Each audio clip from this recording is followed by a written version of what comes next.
What is an Unsolved Mysteries show segment that you have never forgotten? I'm sure a lot of us watched Unsolved Mysteries, the Robert Stack version of course, in the 90s. What is a segment that you will never forget? Mine would have to be Jay Durham. A motorcyclist hit by an 18-wheeler. He surfed the grill for a while before rolling into the ditch, hiding and watching the driver remove the bike from his grill. Then the driver and another trucker who stopped searched for the victim, probably to finish him off. From. For an hour, Jay's trip was uneventful. He was driving at about 60 miles per hour. Then, as he was just west of the Russellville exit on Interstate 40, a semi-truck came up from behind and struck him and his motorcycle. The driver made no attempt to stop or slow down. Jay's motorcycle was trapped beneath the truck's front bumper. He was hopelessly pinned between his motorcycle and the truck's grill. Sparks flew around him as his motorcycle dragged against the road. To add to Jay's horror, the driver was closing in fast on another tractor-trailer. He had no choice but to jump from the truck onto the side of the highway. He thought he had broken his right leg.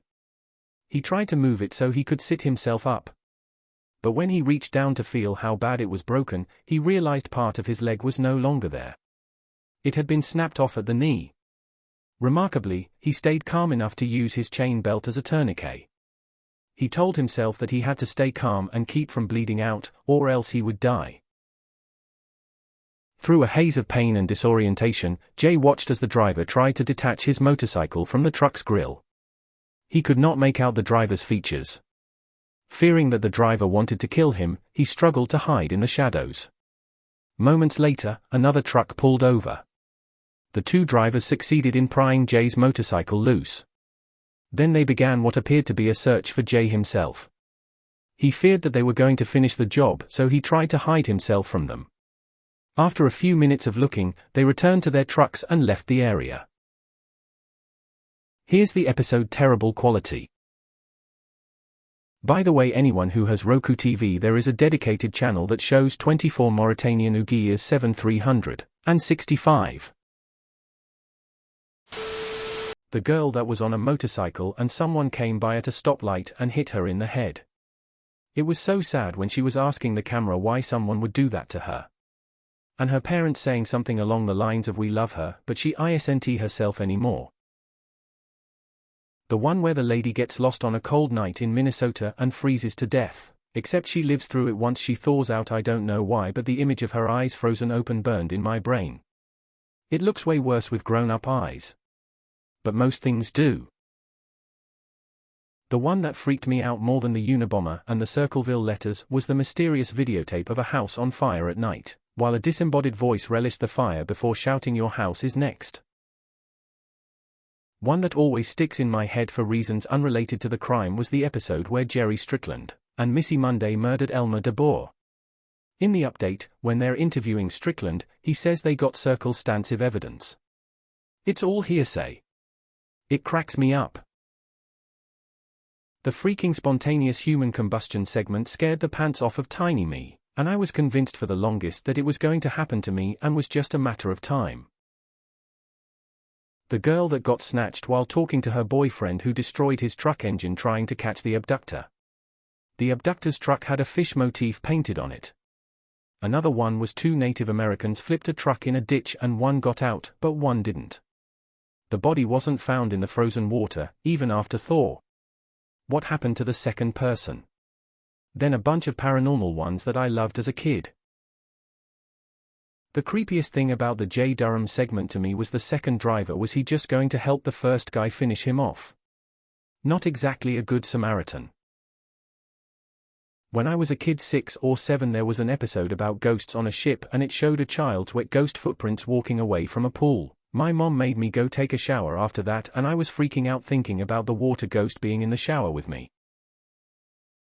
The boys on the tracks and the Circleville letters.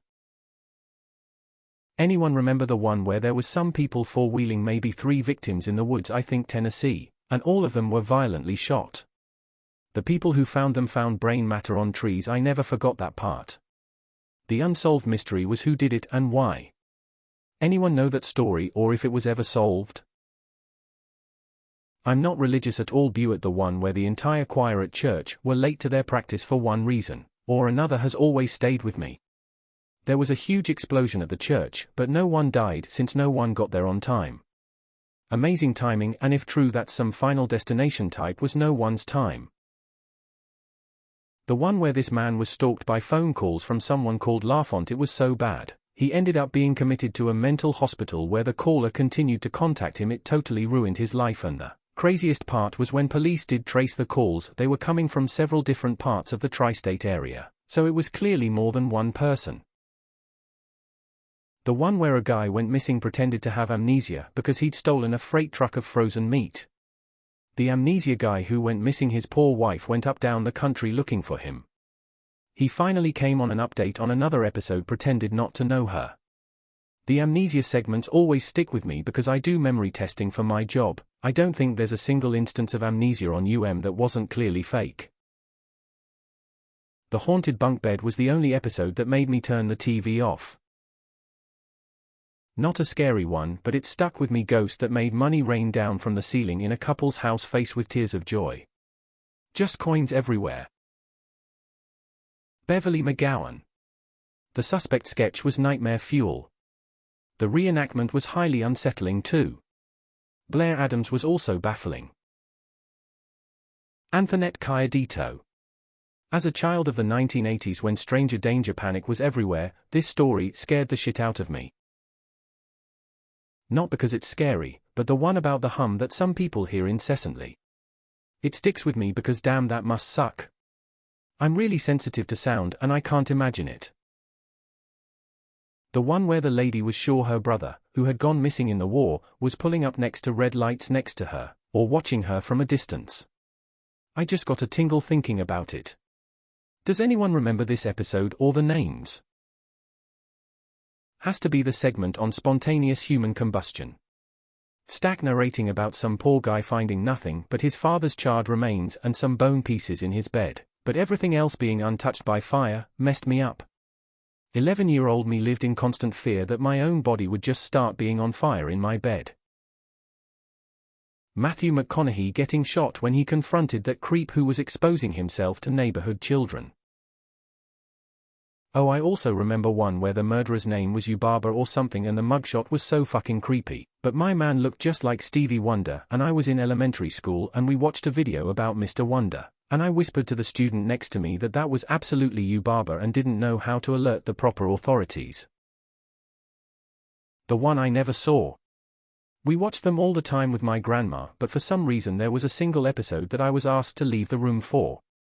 Any of the other gruesome or inappropriate for a 10-year-old episode they never had a problem with me watching. But that one single episode one was told to leave, which always made me wonder, was I in the episode and I was kidnapped as a child? The one with the haunted bar in Boston. And during the update segment when it said that the picture turned upside down when they watched the episode on TV at the bar. The one they did about Amelia Earhart. They threw a little Bermuda Triangle speculation in there with it. The couple going down the CO River back in the early 1900s.